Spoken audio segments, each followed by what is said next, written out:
buruk yang memicu Anda menjadi lebih buruk selama waktu 20 sampai dengan 40 menit.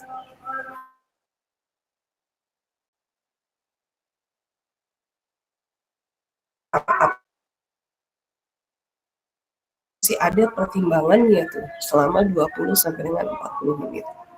Gitu ya. Sehingga sebenarnya kita bisa mengontrol diri kita, apakah kita menarik nafas panjang gitu ya, ataukah kita duduk, ataukah malah kita menghindari situasi yang membuat kita stres gitu ya. Jadi karena konteksnya dari hormon kortisol itu gitu ya, hormon yang menjadikan kita stres atau enggak itu sebenarnya naiknya itu selama 20 sampai dengan 40 menit gitu ya. Jadi itu yang mau saya beritahukan ke Anda kalau misalnya kita bicara mengenai konteks psikologis gitu ya. Jadi kalau misalnya kenapa sih ada orang bisa melakukan agresivitas gitu ya, kenapa sih ada orang bisa jadi malah dia lebih aktif gitu ya, malah dia jadi lebih semangat gitu ya, karena dia akan memilah tuh, dia akan melakukan perilaku yang seperti apa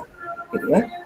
Nah, ketika konteks dari misalnya gitu ya, hormon ini menjadi hal yang buruk gitu ya, menjadi hormon yang menyebabkan kita stres, maka kita stres itu akan bertahan selama 1 jam gitu ya. Jadi kita marah, kita berlaku agresif, kita bisa tonjok-tonjokin orang, atau kita bisa marah-marah ke orang gitu ya, itu berlangsung selama 1 jam gitu ya. Jadi setelah itu biasanya orang akan mereda gitu ya. Jadi sebenarnya gitu ya, sekali lagi kita tuh bisa milih meskipun bahwa kita menghadapi masalah yang sangat-sangat berat gitu ya, apakah kita mau melakukan perilaku yang lebih baik gitu ya, dan menghindari kita dari penyesalan, atau kita mau ke perilaku yang lebih buruk yang malah nggak menyelesaikan masalah kita gitu ya. Nah, itu yang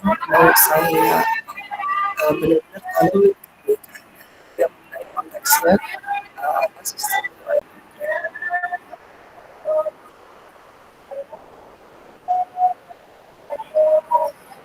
Kalau kita bicara mengenai neuroscience, gitu ya, maka treatment yang paling utama itu pasti berkaitan sama obat-obatan. Ya, apakah obat-obatannya berkaitan sama antidepresan? Apakah obat-obatannya berkaitan dengan antipsikotik? Apakah dia biasanya berkaitan dengan benzodiazepin? Semuanya ini berkaitan dengan konteks menenangkan, gitu ya, menenangkan syaraf-syaraf yang ada pada otak kita. Jadi menjadi penenang, gitu ya. Nah, selain bahwa konteks dari obat-obatan juga yang paling, gitu ya, yang paling baik gitu ya dalam konteks treatment itu ya langsung konteks treatment psikologis, gitu ya. Jadi selain obat-obatan, yang paling utama gitu ya berkaitan dengan konteks treatment neuroscience gitu ya adalah treatment psikologis. Baik, sebelum saya masuk ke dalam konteksnya psikologis gitu ya, paradigma yang berkaitan dengan pendekatan psikologis, ada yang mau ditanyakan dari neuroscience, dari bagian konteks bagian otak dan neuroscience tadi?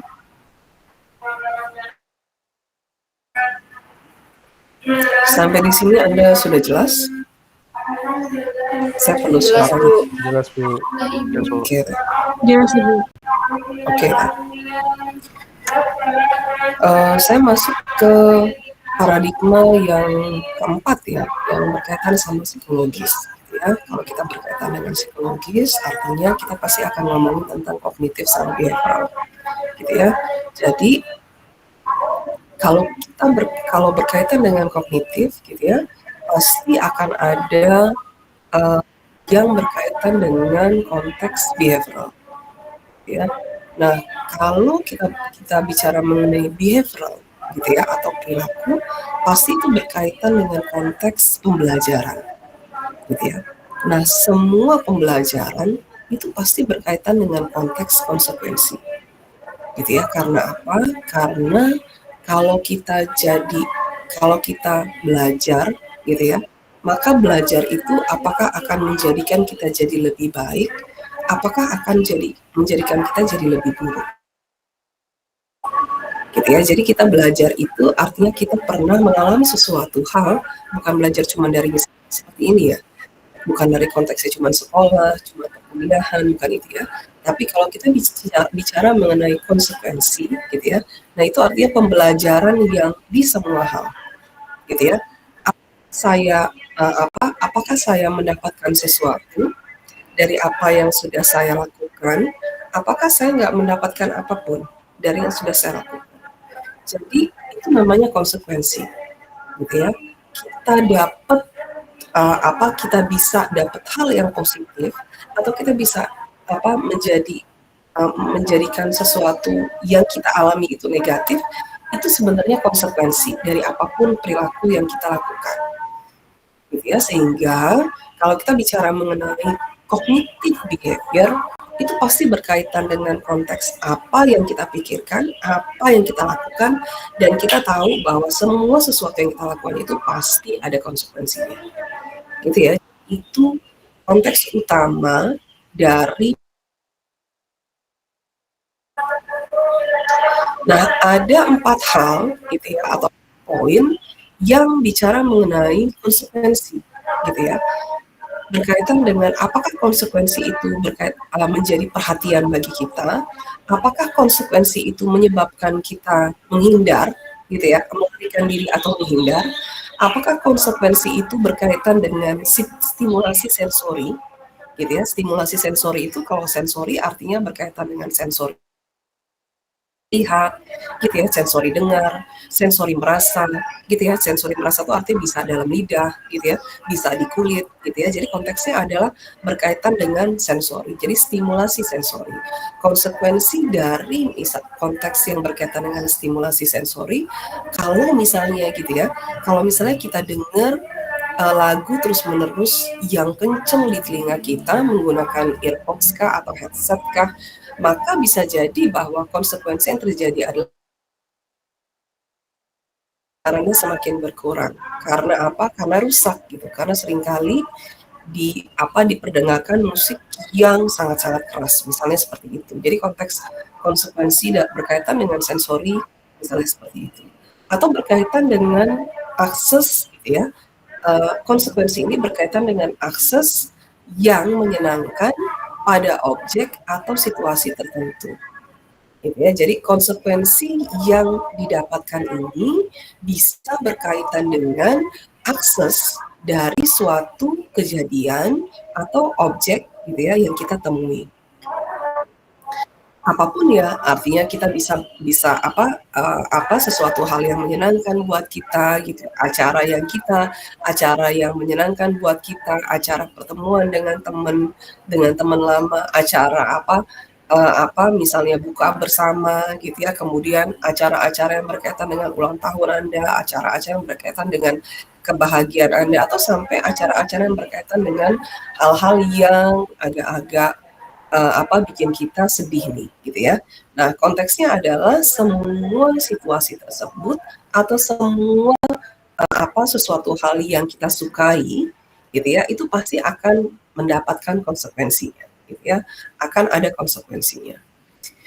Nah, jadi itu bagian yang utama, 4 bagian yang utama yang berkaitan dengan konsekuensi. Kalau yang berkaitan dengan escape atau avoidance gitu ya, nah ini pasti berkaitan dengan perilaku-perilaku gitu ya yang memang nggak mau lagi kita berada pada situasi tersebut. Kalau misalnya kita bicara kemarin kayak misalnya di Jepang gitu ya, bahwa ada beberapa konteks dari budaya gitu ya, yang sebenarnya itu nggak jadi hal yang mengalami gangguan, gitu ya. Tapi bahwa ketika itu menjadi gangguan, misalnya sama orang-orang yang depresi. Orang-orang yang depresi, konsekuensi yang didapatkan dari gitu ya, dia nggak lagi mau untuk ketemu sama orang lain, dia nggak lagi berminat untuk hal-hal yang menyenangkan buat dia. Maka konsekuensi yang terjadi adalah dia akan menutup diri dia. Jadi nggak akan ada pertemuan lagi, atau kabar tentang dia. Jadi sesuatu hal yang menurut dia itu membuat dia merasa apa atau dia nggak lagi tertarik dengan sesuatu hal tersebut, maka dia akan menutup diri dia. Sehingga konteks menghindar gitu ya, konteks kemudian lari dari keadaan atau masalah itu memang banyak banget terjadi pada mereka yang mengalami gangguan. Hampir semua orang yang mengalami gangguan adalah orang-orang yang lari dari masalahnya. Dia nggak mau untuk menghadapi masalahnya. Gitu ya, karena apa? Karena dia nggak mampu untuk menghadapi masalahnya. Nah, yang membedakan kita dengan orang-orang yang abnormal adalah kita masih mau untuk menghadapi masalah kita, kemudian menyelesaikan masalah kita. Meskipun bahwa Anda tidur dulu, meskipun bahwa Anda ngobrol dulu, Anda nonton sebentar, gitu ya, atau Anda masak dulu, atau Anda mandi dulu, atau Anda apapun yang konteksnya Anda menghindar dulu dari masalah Anda, tapi bahwa Anda akan datang lagi untuk menyelesaikan masalah Anda. Itu yang membedakan kita dengan orang yang abnormal. Jadi dibilang bahwa itu tuh garis normal. Dengan orang yang normal itu tipis banget garisnya. Karena apa? Karena cuman lo mau menyelesaikan masalah lo atau lo menghindari masalah lo sehingga lo akan ketemu masalah yang lebih besar. Dan akhirnya lo melarikan diri dari masalah lo. Cuman itu aja. Yang lainnya nggak ada. Jadi itu konteks kenapa gitu ya. Anda dan saya masih dalam keadaan normal karena kita masih mau menyelesaikan masalah. Nah, kalau kita bicara mengenai konteks bagaimana caranya untuk memodifikasi konsekuensi, ya artinya tadi yang saya bilang bahwa ada waktu time out atau ada waktu untuk berhenti sebentar, gitu ya, atau menghela nafas sebentar, gitu ya, untuk kemudian berlanjut menyelesaikan permasalahan yang terjadi sama kita, gitu ya. Nah, kalau kita bicara mengenai treatmentnya, ada yang disebut dengan treatment pasti ada di treatment behavior ya, yang disebut dengan treatment sistematis desensitisasi gitu ya. Nah, systematic desensitization ini adalah pasti berkaitan dengan treatment relaksasi atau treatment exposure gitu ya. Treatment relaksasi ini sangat gampang dilakukan, yaitu cuma menarik nafas, membayangkan, atau dengan konteksnya in vivo, gitu ya. Kita membayangkan berada pada situasi yang yang membuat kita nggak mau gitu ya, atau timbul lagi trauma kita gitu ya, dan kemudian diselingi dengan konteksnya adalah kita menarik nafas panjang misalnya, atau sampai kita merasa nyaman. Nah, itu konteks yang namanya systematic desensitizations. Kenapa dibilang systematic desensitizations? Karena konteksnya adalah ada tahapan untuk membuat kita menjadi lebih baik, gitu ya. Jadi desensitisasi itu tahapannya secara sistematis. Jadi dari kita melihat sesuatu yang nggak membuat kita nyaman, kita menarik nafas, gitu ya. Kemudian kita diperlihatkan lagi dengan sesuatu yang nggak membuat kita nyaman itu, dengan misalnya bentuknya apapun, gitu ya. Bentuknya gambar kah, bentuknya video kah. Kemudian kita menarik nafas lagi sampai kita nggak merasa bahwa kita harus menarik nafas dalam waktu tertentu. Nah, itu disebut dengan sistematis, desensitisasi sistematis. Jadi, gimana caranya kita merasa lebih baik gitu ya, secara bertahap. Nah, biasanya ini digunakan pada gangguan-gangguan yang memunculkan fobia, gitu ya. Karena itu ada yang namanya plus exposure. Plus exposure itu artinya kita diperlihatkan antara kita mau yang cuman imaginary aja, gitu ya, gambaran yang dari video, gitu ya, gambaran yang cuman dari gambar, gitu ya, yang bergerak. Tapi apakah kita juga bisa untuk benar-benar masuk ke dalam sesuatu yang membuat kita trauma, gitu ya, misalnya fobia ketinggian, kemudian kita datang ke ketinggian itu gitu. Itu yang namanya exposure. Kita benar-benar di apa? Di diminta untuk datang ke tempat yang sebenarnya. Gitu ya, itu jadi disebut dengan exposure. Kita benar-benar menghadapi, kita benar-benar datang ke tempat yang kita merasa nggak nyaman, atau melihat sesuatu atau mencium sesuatu yang kita merasa nggak nyaman. Tapi bahwa itu menjadi salah satu dari tahapan treatment. Itu ya, jadi sekali lagi dalam konteks systematic desensitization gitu ya, ada yang bersifat imagery atau in vivo, ada yang bersifat exposure gitu ya, atau kita akan dibawa ke tempat gitu ya, atau ke sesuatu yang nggak membuat kita nyaman.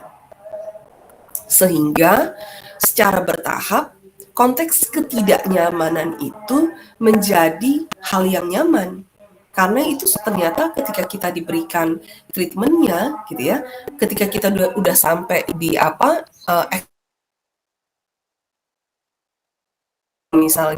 misalnya takut ketinggian, oh ternyata ketika saya berada di ketinggian, saya nggak mual gitu, saya nggak mau jatuh gitu. Saya cuma merasa bahwa oh ini mungkin baru pertama kali saya berada di tempat atau sesuatu yang tinggi, ya saya cuma ngerasa bahwa saya deg-degan aja gitu. Tapi bahwa saya mual, saya mau jatuh, itu nggak ada lagi. Gitu. Nah, atau sampai di mana, oh saya ternyata nggak merasa ada masalah ya, gitu ya.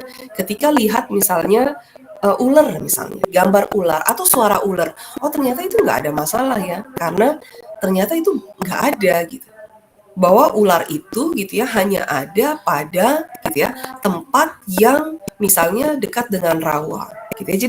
Jadi dibuat jadi lebih realistis gitu ya ketika kita bicara mengenai systematic desensitization gitu ya, atau systematic desensitisasi gitu ya.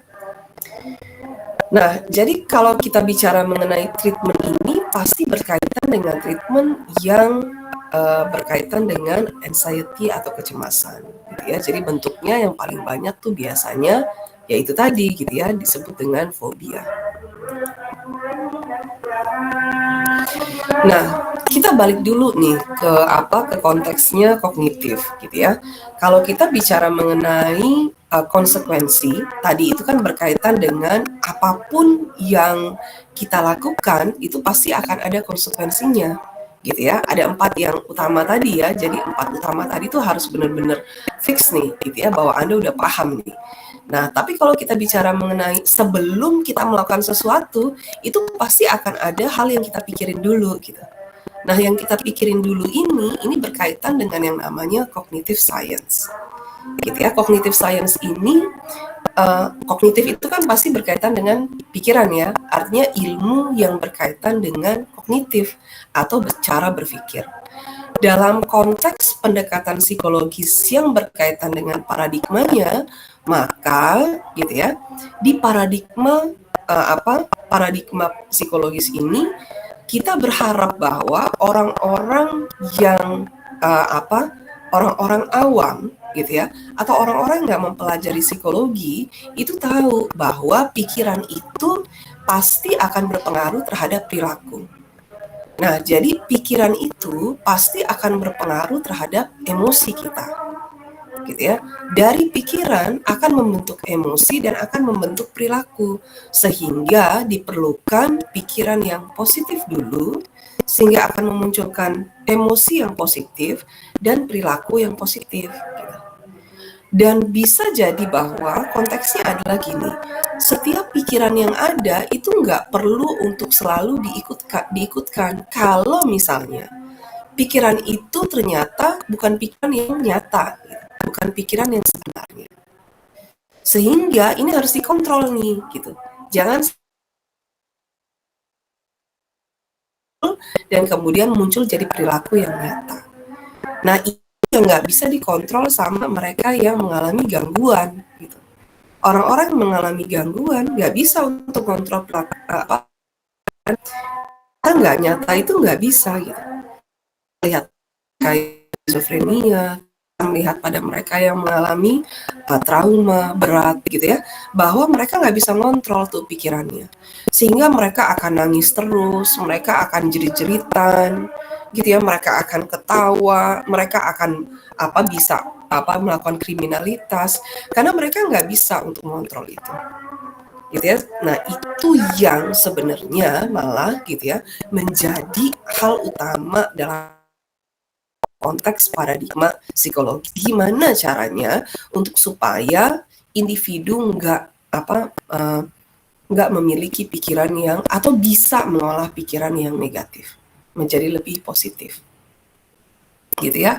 Kalau kita bicara mengenai pikiran tadi yang saya bilang pasti berkaitan sama mental, karena konteksnya pikiran itu berkaitan dengan proses mental yang akan terjadi.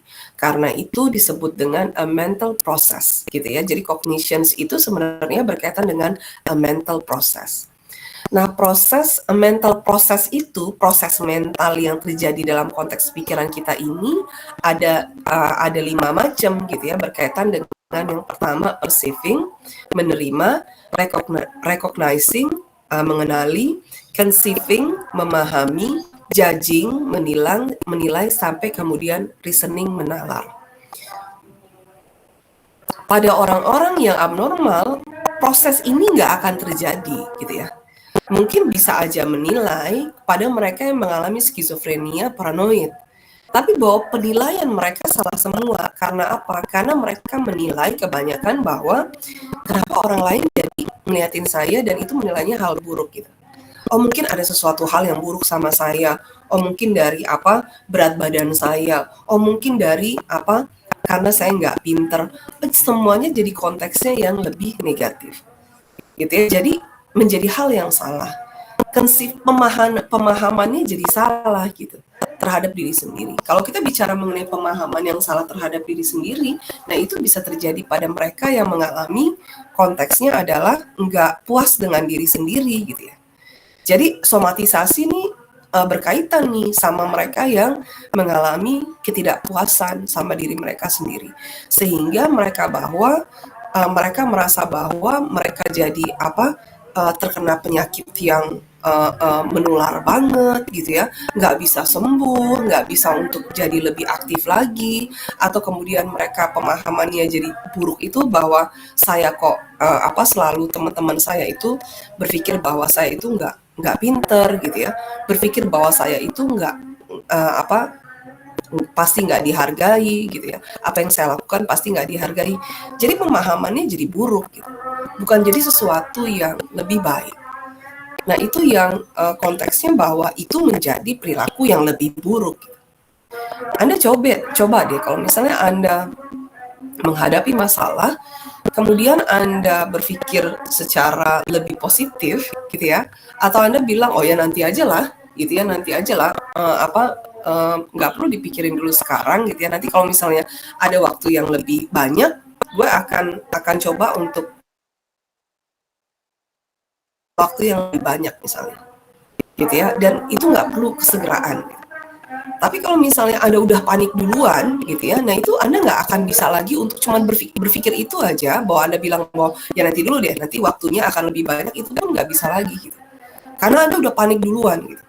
Karena Anda akan merasa bahwa Anda nanti akan ditanyakan, Anda nanti akan kena ini, akan dipikirkan itu oleh orang lain, sehingga Anda udah panik aja, udah cemas aja gitu. Sehingga nggak ada lagi proses mental yang baik pada diri Anda gitu. Nah, itu coba Anda bandingkan ketika Anda berpikir lebih positif dengan Anda berpikir yang negatif gitu. Hasilnya apa? Ketika Anda berpikir positif, Anda pasti lebih tenang. Yang pasti itu ya, pasti Anda akan lebih tenang karena proses emosi yang terjadi pada diri Anda nggak membuat Anda jadi lebih negatif gitu ya, sehingga Anda akan jadi lebih tenang.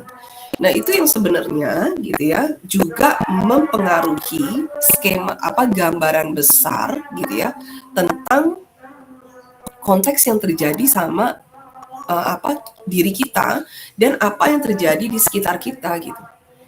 Nah, bagaimana cara kita untuk melihat gitu ya gambaran besar dan kemudian menginterpretasikan gambaran besar itu disebut dengan skema gitu.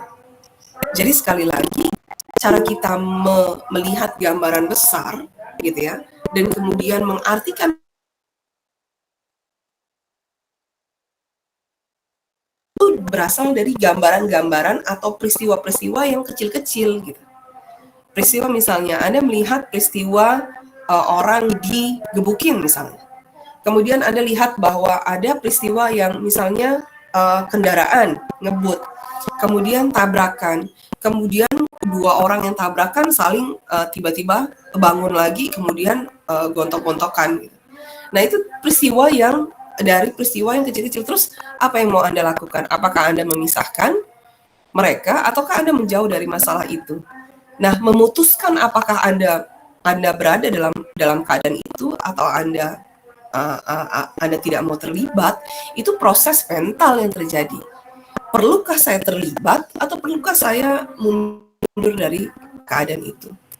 Oh, kayaknya bukan sesuatu yang kayaknya dua-duanya nggak waras ya gitu ya. Karena dua-duanya ngebut sebelumnya gitu ya. Oh, kayaknya bukan orang yang waras nih, daripada nanti gue di antara orang yang nggak waras, lebih baik gue mundur. Tapi bahwa ada orang dan ternyata itu bukan kesalahan dia, Anda sudah dan melihat kejadian itu dan Anda merasa harus nolong, pertimbangan itu gitu ya, dari melihat dan apa Anda tahu bahwa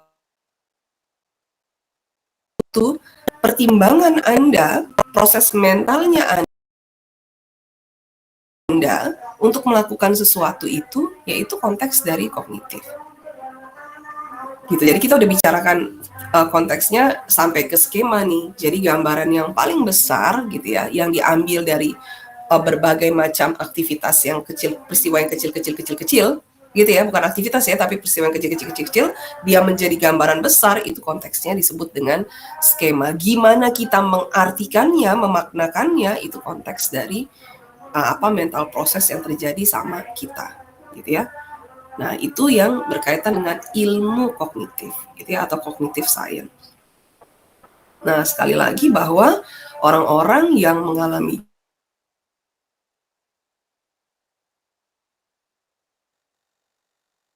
prosesnya, nggak ada gambaran tentang atau berkaitan dengan skemanya, itu nggak ada sama mereka.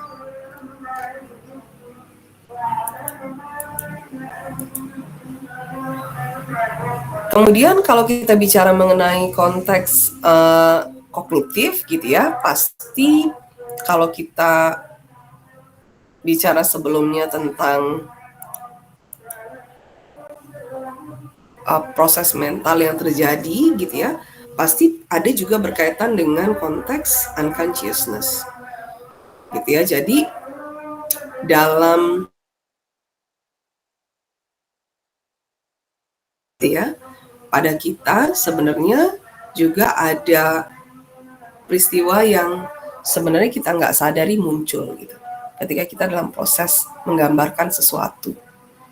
Nah, bagaimana proses yang kita pikirkan itu muncul gitu ya, menjadi atensi kita, itu disebut dengan implicit memory. Jadi dalam konteks kognitif sekali lagi ada yang disebut dengan unconsciousness. Gimana bahwa informasi yang sebelumnya gitu ya, itu muncul ke diri kita. Nah, itu sebenarnya lagi gitu. Jadi informasi itu kita menggali lagi di dalam otak kita tuh, kita menggali lebih jauh gitu ya tentang gambaran-gambaran yang kita nanti akan bentuk jadi skema gitu. Jadi misalnya gitu ya, Anda ketemu sama teman Anda misalnya di SD misalnya, gitu ya, dari SD atau dari SD lah ya. Kalau TK kan TK udah bisa inget sih ya, 4 tahun gitu ya, 5 tahun udah bisa inget. Tapi bahwa ingatannya masih blur. Kalau SD lah ya, kira-kira SD kelas 3 lah, 3 SD misalnya. Itu udah bisa, udah mulai ada tuh gitu ya, 3 SD, 5 SD itu udah masih bisa lah untuk diingat gitu ya. Tapi ternyata Anda bukan orang yang memperhatikan hal-hal yang sedetil itu gitu. Tapi bahwa ketika Anda ketemu lagi dan kemudian teman Anda yang SD itu cerita bahwa kita tuh pernah loh gitu ya, kita main sama-sama atau kita nyolong jambunya siapa gitu ya, Pak siapa gitu ya, atau kita nungguin gitu ya, atau kita jajan yang supaya banyak gitu ya, jadi berapa gitu ya, eh, dan kemudian gimana strateginya gitu ya, kita pernah loh ngelakuin itu. Terus Anda gali nih, Anda coba ingat lagi lu tuh siapa gitu ya, karena Anda nggak inget-inget nama dia siapa gitu ya, tapi dia Anda gitu kan. Nah, proses kita menggali pikiran kita untuk ngedapetin gambaran soal dia, atau paling enggak, oh iya ya, gue pernah inget tuh, dia ternyata Anda nyambung sama dia gitu. Untuk membicarakan hal yang lain, itu konteksnya bahwa Anda menggali informasi lebih dalam lagi, yang itu ternyata ada di dalam alam bawah sadar Anda. Nah, itu yang disebut dengan implicit memory. Jadi menggali informasi yang udah sebenarnya Anda udah lupa, tapi bahwa itu dimunculkan karena ada triggernya gitu. Anda ketemu sama teman Anda lagi gitu. Nah, itu konteksnya adalah implicit memory. Konteks unconsciousness, ketika apa? Ketika lo diminta untuk mengingat lagi gitu. Itu namanya konteks implicit memory.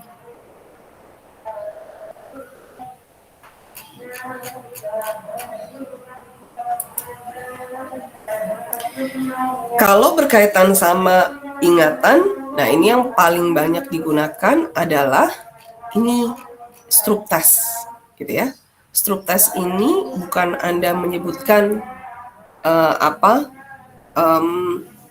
bukan Anda menyebutkan tulisannya gitu, tapi Anda menyebutkan warnanya. Kebalik ya, bukan Anda menyebutkan warnanya, tapi Anda menyebutkan tulisannya. Gitu ya. Bingung, tapi nggak juga sih. Tapi ini lebih enak di offline ya, nggak di online. Di online nggak seru, ya. Nah, kita sekarang masuk ke Beck's Cognitive Therapy. Sampai di sini dulu berkaitan sama sampai di implicit memory tadi udah jelas. Ada yang mau didiskusikan? Sampai di sini jelas? Bu, saya mau nanya. Ya, yang mana? Sebentar. Yang slide 26. Lu dibuka dong monitornya, Oh, Ari. iya, iya. Sebentar. Slide-nya berapa? 26. Ya.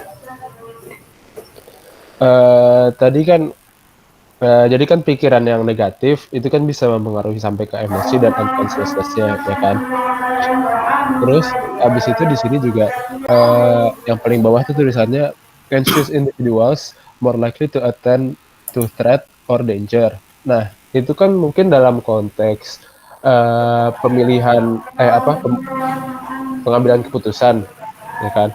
Nah, kalau misalkan orang yang untuk sesuatu, misalkan dia tuh pikirannya udah negatif terhadap penyakit, nah, misalkan kayak COVID kemarin.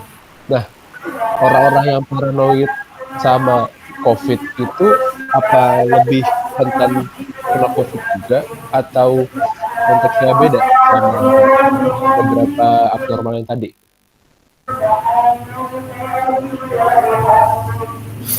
Maksudnya apakah orang yang berpikir akan kena COVID gitu? Dia Iya, belum kena COVID tapi akan kena COVID. Kemudian itu akan mempengaruhi kesehatan dia gitu, perilaku iya, dia gitu.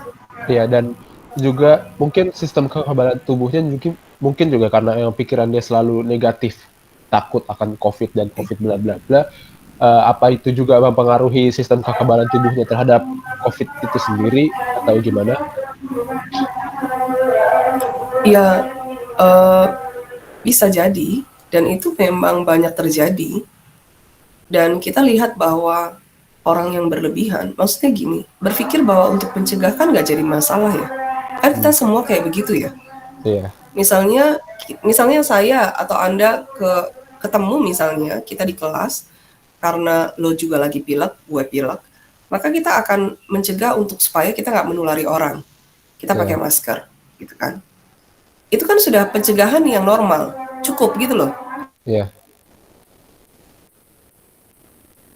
apa apa yang kesannya bahwa kita kayak alien gitu yang sampai berlebihan sekali, kan nggak perlu gitu. Dan nggak perlu teman-teman lu juga nggak perlu bahwa dia sampai menjauhi lo gitu. Padahal atau menjauhi saya karena konteksnya bahwa saya bilang flu gitu. Kemudian mereka merasa bahwa oh nggak akan masuk, karena kan nggak akan seperti itu gitu. Karena konteksnya jadi ya berlebihannya seperti itu. Kalau misalnya memang oh ya kita kena COVID misalnya, kemudian memang ada laporannya, kan itu memang ya tertulis laporan, artinya lo nggak boleh masuk, lo akan harus karantina dulu. Yang membuat kita jadi lemah adalah pikiran kita yang malah nggak membuat kita jadi lebih waspada, tapi jadi lebih cemas dan kemudian melakukan sesuatu yang sebenarnya malah membuat kita jadi nggak terkontrol gitu. Kita jadi banyak minum vitamin, padahal ketika sesuatu yang udah berlebihan pun itu nggak lebih baik gitu, ya kan? Konteksnya adalah sesuatu yang berlebihan pun nggak lebih baik. Sesuatu yang lo minum vitamin tiap hari, kalau lo nggak pernah olahraga, lo nggak pernah kena matahari, lo nggak pernah jalan, lo nggak pernah menggerakkan badan lo, pun lo akan sakit gitu. Jadi sebenarnya ya yang utama itu ya memang dari cara kita berpikir dulu gitu. Baru kemudian kita akan melihat apakah itu perlu atau enggak. Itu yang nggak ada gitu dalam konteks orang yang abnormal. Kalau misalnya tadi Anda bilang bahwa oh ya kemudian dia jadi kayak itu, cuman konteksnya waspada gitu. Kalau waspada ya nggak masalah. Tapi kalau misalnya dia udah berlebihan sehingga dia nggak mau untuk masuk kuliah karena ada temennya yang flu, atau saya flu, dosennya flu, karena menurut dia akan terkena bakterinya, itu kan udah jadi suatu hal yang nggak lagi normal. Karena ketika kita udah pakai masker, itu kita udah melindungi diri kita dan melindungi orang lain, dan itu udah nggak jadi masalah gitu dalam konteks yang normal. Tapi bahwa dia merasa itu tetap akan jadi hal yang jadi masalah buat dia, sehingga dia akan melindungi diri dia sedemikian rupa gitu, dan dia nggak mau keluar. Yang pertama kerugiannya adalah lo nggak bisa kuliah gitu, dan lo nggak akan jadi lebih baik karena lo nggak kuliah gitu. Kemudian yang kedua, lo nggak tahu bahwa itu bukan flu yang berkaitan dengan COVID gitu. Kalau orang udah keluar itu berarti bahwa flu-nya cuma flu biasa, dan mereka udah melindungi diri mereka dan melindungi orang lain. Jadi apalagi masalahnya? Itu kan pertimbangan-pertimbangan yang realistis. Nah itu nggak ada dalam konteks mereka yang mengalami psikopatologi gitu. Jadi ya bisa jadi Rick, bahwa itu yang membuat mereka jadi semakin cemas dan akhirnya semakin ya terpuruk atas kondisinya sendiri yang sebenarnya nggak ada masalah gitu. Tapi bahwa itu nggak bisa lagi, dan itu terjadi sama COVID kemarin kan, banyak orang yang nggak realistis. Tapi ya akhirnya kan kita melewati itu ya. Tapi kan banyak orang yang nggak menjadi realistis ya, yang lo lihat bahwa dia belanja ke pasar atau ke mall pakai baju lab itu, yang dia nggak mau ketemu siapapun, nggak mau menerima siapapun, itu kan nggak realistis.